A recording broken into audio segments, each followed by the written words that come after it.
ନିଜ ପକେଟରେ ଏହାକୁ ରଖନ୍ତୁ। 5 ମିନିଟରେ ସେ ମହିଳା ତୁମ ପାଖକୁ ଆସିବ ଆଉ ଯାହା ଚାହିଁବେ ତାହା କରିବାକୁ ଦେବ। ଆଜ୍ଞା ହଁ, ଯଦି ଆପଣ କେଉଁ ଝିଅ ବା ବିବାହିତ ମହିଳାକୁ ମନେ ମନେ ଭଲ ପାଉଛନ୍ତି, ତାର ସୁନ୍ଦରତାକୁ ଦେଖି ତା ଆଡ଼କୁ ଆକର୍ଷିତ ହେଉଛନ୍ତି, କିନ୍ତୁ ଯେତେ ଚେଷ୍ଟା କଲେ ମଧ୍ୟ ତାକୁ ପଟାଇ ପାରୁନାହାନ୍ତି, ତାକୁ ନିଜର ମନ କଥା କହିବାକୁ ଡରୁଛନ୍ତି, ଆଉ ଆପଣ ଚାହୁଁଛନ୍ତି କି ସେ ଝିଅ ବା ବିବାହିତ ମହିଳା ନିଜେ ଆସି ଆପଣଙ୍କୁ ଭଲ ପାଉଛି ବୋଲି କହୁ, ଆପଣଙ୍କର ସବୁ ଇଚ୍ଛାକୁ ପୂରଣ କରୁ, ତେବେ ଆଜିର ଏହି ବଶୀକରଣ ଭିଡ଼ିଓଟି ଆପଣଙ୍କର କାମରେ ଆସିବ। କେବଳ ଆପଣଙ୍କୁ ନିଜ ପକେଟରେ ଏହି ଜିନିଷ ରଖିବାର ଅଛି। ଗ୍ୟାରେଣ୍ଟି ଦେଉଛି 5 ମିନିଟରେ ସେ ଝିଅ ହେଉ ବା ସୁନ୍ଦରୀ ପଡ଼ିଶା ଘର ଭାଉଜ ଆପଣଙ୍କ ପ୍ରେମରେ ଦିବାନୀ ହୋଇଯିବ। ଯାହା ଚାହିଁବେ ତାହା କରିବାକୁ ଦେବ। ଏହି ବଶୀକରଣ ସାହାଯ୍ୟରେ ହଜାର ହଜାର ଲୋକମାନେ ଲାଭବାନ ହୋଇଛନ୍ତି। ନିଜ ପସନ୍ଦର ସୁନ୍ଦରୀ ଝିଅକୁ ଅତି ସହଜରେ ପଟାଇ ପାରିଛନ୍ତି। ତେଣୁ ଆପଣ ବି ନିଜ ପକେଟରେ ଏହି ଜିନିଷ ରଖିଦିଅନ୍ତୁ। ଗ୍ୟାରେଣ୍ଟି ଦେଉଛି, ଯେଉଁ ଝିଅ ପଟୁ ନଥିଲା ସେ ଝିଅ ଆପେ ଆପେ ପଟିଯିବ। ନିଜେ ଆସି ଆପଣଙ୍କ ସହିତ କଥା ହେବ ଆଉ ଆପଣଙ୍କୁ ଭଲ ପାଉଛି ବୋଲି କହିବ। ଯେଉଁ ବିବାହିତ ମହିଳା ବା ପଡ଼ିଶା ଘର ଭାଉଜକୁ ଆପଣ ଦିନରାତି ଭାବୁଛନ୍ତି, ସେ ନିଜେ ତୁମକୁ ଫୋନ୍ କରିବ, ହାତ ଧରି ଘରକୁ ଡାକିବ ଆଉ ଯାହା ଚାହିଁବେ ତାହା କରିବାକୁ ଦେବ।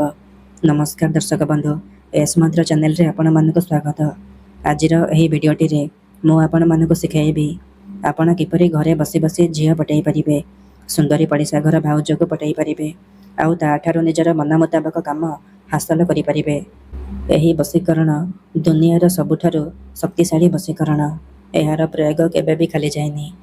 ଯିଏ ବି ଏହି ବଶୀକରଣକୁ କରିଛି 100ରୁ 100% ସଫଳ ହୋଇଛି। ବର୍ଷ ବର୍ଷ ଧରି ଭାଙ୍ଗି ଯାଇଥିବା ପୁରୁଣା ପ୍ରେମକୁ ମଧ୍ୟ ଫେରାଇ ଆଣିପାରିଛି। ପଡ଼ିଶା ଘର ସୁନ୍ଦରୀ ଭାଉଜଠାରୁ ନିଜର ମନ ଚାହୁଁଥିବା କାମ, ନିଜର ମନ ମୁତାବକ କାମ ହାସଲ କରିପାରିଛି। ତେଣୁ ଏହି ବଶୀକରଣକୁ ଆପଣ ଭାବିଚିନ୍ତି ପ୍ରୟୋଗ କରିବେ। ମନରେ କୌଣସି ଖରାପ ଉଦ୍ଦେଶ୍ୟ କିମ୍ବା କୌଣସି ଖରାପ କାମ ପାଇଁ ଆପଣ ଏହି ବଶୀକରଣକୁ ପ୍ରୟୋଗ କରିବେନି। କାହିଁକିନା ଏହି ବଶୀକରଣର କୌଣସି ପ୍ରକାର କାଟ ନାହିଁ। ମାତ୍ର ଥରେ ଯେଉଁ ଝିଅ ବା ମହିଳା ଉପରେ ଆପଣ ଏହି ବଶୀକରଣକୁ ଗୋଟିଏ ଥର ପ୍ରୟୋଗ କରିଦେବେ, ସିଏ ସେହି ସମୟଠାରୁ ଆପଣଙ୍କ ଆଡ଼କୁ ଆକର୍ଷିତ ହେବାକୁ ଲାଗିବ। ଆପଣଙ୍କର ସବୁ କଥା ମାନିବ। ଆପଣ ତାକୁ ଯାହା କହିବେ ସିଏ କରିବ। କେବଳ ଆପଣଙ୍କୁ ନିଜ ପକେଟରେ ଏହାକୁ ରଖିବାର ଅଛି। ଆଜ୍ଞା ହଁ, କେତେଥର ଏମିତି ହୋଇଥାଏ କି ଆପଣ ଯେଉଁ ଝିଅକୁ ଭଲ ପାଉଛନ୍ତି, ସେ ଝିଅ ଆପଣଙ୍କୁ ଭଲ ପାଏନି, ଅନ୍ୟ କାହାକୁ ଭଲ ପାଏ, ଆଉ ଆପଣ ତା ପଛରେ ଗୋଡ଼େଇ ଗୋଡ଼େଇ ନିଜର ସବୁ ସମୟ ସାରିଦିଅନ୍ତି, କିନ୍ତୁ ସେ ଝିଅକୁ ପଟାଇ ପାରନ୍ତିନି। ଯଦି ଆପଣ ବି ଏହିପରି ପରିସ୍ଥିତିରେ ପଡ଼ିଛନ୍ତି, ଯେତେ ଚେଷ୍ଟା କଲେ ମଧ୍ୟ ସେ ଝିଅକୁ ପଟାଇ ପାରୁନାହାନ୍ତି, ତେବେ ମୋ କଥା ମାନି ଆଜି ନିଜ ପକେଟରେ ଏହି ଜିନିଷ ରଖିଦିଅନ୍ତୁ। ସେ ଝିଅ ନିଜେ ଆସିବ, ଆପଣଙ୍କ ସହିତ କଥା ହେବ ଆଉ ଆପଣଙ୍କୁ ଭଲ ପାଉଛି ବୋଲି କହିବ। ଆପଣଙ୍କ ପ୍ରେମରେ ଏମିତି ଦିବାନୀ ହୋଇଯିବ କି ଆପଣଙ୍କୁ ନ ଦେଖି ରହିପାରିବନି। ତେବେ ଏହି ବଶୀକରଣକୁ ପ୍ରୟୋଗ କରି ଆପଣ ଶାଶୁ, ନଣନ୍ଦ, ଦିଅର, ଭାଉଜ କାହାକୁ ବି ପଟାଇ ପାରିବେ ଆଉ ତାଠାରୁ କିଛି ବି କାମ ହାସଲ କରିପାରିବେ। ତେବେ ଏହି ବଶୀକରଣ ବିଧିକୁ ଆପଣ କିପରି କରିବେ, କେମିତି କରିବେ, ଏହାର ପ୍ରୟୋଗ ବିଧି କ'ଣ, ମୁଁ ଆପଣଙ୍କୁ ଶିଖାଇବି। ସମ୍ପୂର୍ଣ୍ଣ ପ୍ରୟୋଗ ବିଧି ମୁଁ ଆପଣଙ୍କୁ ଠିକ୍ ଭାବରେ ଶିଖାଇବି। ଜାଣିବା ପାଇଁ ଆପଣ ଭିଡ଼ିଓଟିକୁ ମୂଳରୁ ଶେଷ ପର୍ଯ୍ୟନ୍ତ ପୁରା ଧ୍ୟାନର ସହିତ ଦେଖନ୍ତୁ। ତେବେ ଯାଇକି ଆପଣ ସମ୍ପୂର୍ଣ୍ଣ ପ୍ରୟୋଗ ବିଧି ଜାଣିପାରିବେ। ଅଧାରୁ ଛାଡ଼ିକି ପଳାଇଲେ କିମ୍ବା କାଟି କାଟି ଦେଖିଲେ ଆପଣ କିଛି ବି ବୁଝିପାରିବେନି।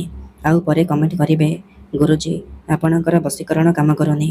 ଦେଖନ୍ତୁ, ବଶୀକରଣ ବିଧି ଜାଣିବା ପୂର୍ବରୁ ଗୋଟିଏ କଥା ଜାଣି ରଖନ୍ତୁ, ବଶୀକରଣ ଏମିତି ସେମିତି କାମ କରେନି। ମନରେ ସମ୍ପୂର୍ଣ୍ଣ ବିଶ୍ୱାସ, ନିଷ୍ଠା ଆଉ ଏକାଗ୍ରତାର ସହିତ ଆପଣଙ୍କୁ ଏହି ବଶୀକରଣ କରିବା ପାଇଁ ପଡ଼ିବ। ତେବେ ଯାଇ ମୁଁ ଆପଣଙ୍କୁ ଗ୍ୟାରେଣ୍ଟି ଦେଉଛି, ଆପଣ ଯେତେ ସୁନ୍ଦରୀ ଝିଅ ବା ମହିଳାକୁ ଚାହିଁବେ ନିଜର କରିପାରିବେ, ତାଠାରୁ ନିଜର ମନ ମୁତାବକ କାମ ହାସଲ କରିପାରିବେ। ତେବେ ଏହି ବଶୀକରଣକୁ ଆପଣ କେଉଁ ବି ବାରରେ କରିପାରିବେ, କିନ୍ତୁ ଯେବେ ବି କରିବେ ସୂର୍ଯ୍ୟାସ୍ତ ପରେ ରାତି ବେଳା ଏହି ବଶୀକରଣକୁ କରିବେ। ଏହି ବଶୀକରଣକୁ କରିବା ପାଇଁ ଆପଣଙ୍କୁ କିଛି ସାମଗ୍ରୀ ଦରକାର, ଯେମିତିକି ଖଣ୍ଡେ କଳା କପଡ଼ା, 5ଟି କଳା ଗୋଲମରିଚ, ଖଣ୍ଡେ ସାଧା କାଗଜ ଆଉ କଳା ରଙ୍ଗର କଲମ। ଏତିକି ଜିନିଷ ଆଣିସାରିବା ପରେ କ'ଣ କରିବେ, କୌଣସି ଏକ ଜାଗାରେ ଚୁପଚାପ ବସି ପଡ଼ିବେ, ଯେଉଁଠାରେ ଆପଣଙ୍କୁ କେହି ଦେଖିବେନି କିମ୍ବା ଡାକିବେନି। ତାପରେ କ'ଣ କରିବେ, ଯେଉଁ କଳା କପଡ଼ା ଆଣିଛନ୍ତି ସେହି କଳା କପଡ଼ାକୁ ନିଜର ସାମ୍ନାରେ ରଖିବେ। ତାପରେ 5ଟି କଳା ଗୋଲମରିଚକୁ ଡାହାଣ ହାତରେ ମୁଠେଇକି ଧରିବେ ଆଉ ଆଖି ବନ୍ଦ କରିକି ସେହି ଝିଅ ବା ମହିଳାକୁ ମନେ ମନେ ଭାବିବେ। ତାର ମୁହଁକୁ ନିଜ ମନରେ ଭାବିବେ। ତାପରେ 5 ଥର ତାର ନାମ କହିବେ। ତାପରେ ମୁଠା ଖୋଲିବେ ଆଉ ସେ ମରିଚରେ ଗୋଟିଏ ଥର ଫୁଙ୍କିଦେବେ। ତାପରେ ସେ 5ଟି ମରିଚକୁ କଳା କପଡ଼ା ଉପରେ ରଖିଦେବେ। ତାପରେ ଯେଉଁ କାଗଜ ଆଣିଛନ୍ତି ସେହି କାଗଜରେ କଳା କଲମର ସାହାଯ୍ୟରେ ମନ୍ତ୍ର ଲେଖିବେ। ମନ୍ତ୍ରଟି ଧ୍ୟାନର ସହିତ ଶୁଣନ୍ତୁ। ଓମ୍ କାମ ଇଚ୍ଛାମୟୀ ଆମୁକମ୍ ସର୍ବମୟୀ କରତି କରତି। କାଗଜରେ ଏହି ମନ୍ତ୍ରକୁ ଲେଖିବେ। ଏଠାରେ ଆମୁକମ୍ ଜାଗାରେ ଆପଣ ସେହି ଝିଅ ବା ମହିଳାର ନାମ ଲେଖିବେ ଯାହାକୁ ଆପଣ ପଟାଇବା ପାଇଁ ଚାହୁଁଛନ୍ତି। ତାପରେ ସେ କାଗଜକୁ କଳା କପଡ଼ା ଉପରେ ରଖିଦେବେ। ଏତିକି କରିସାରିବା ପରେ ସେ କଳା କପଡ଼ାକୁ 3ଟି ଗଣ୍ଠି ପକାଇକି ବାନ୍ଧିଦେବେ। ସେ ଗୋଟିଏ ପୁଟୁଳି ହୋଇଯିବ।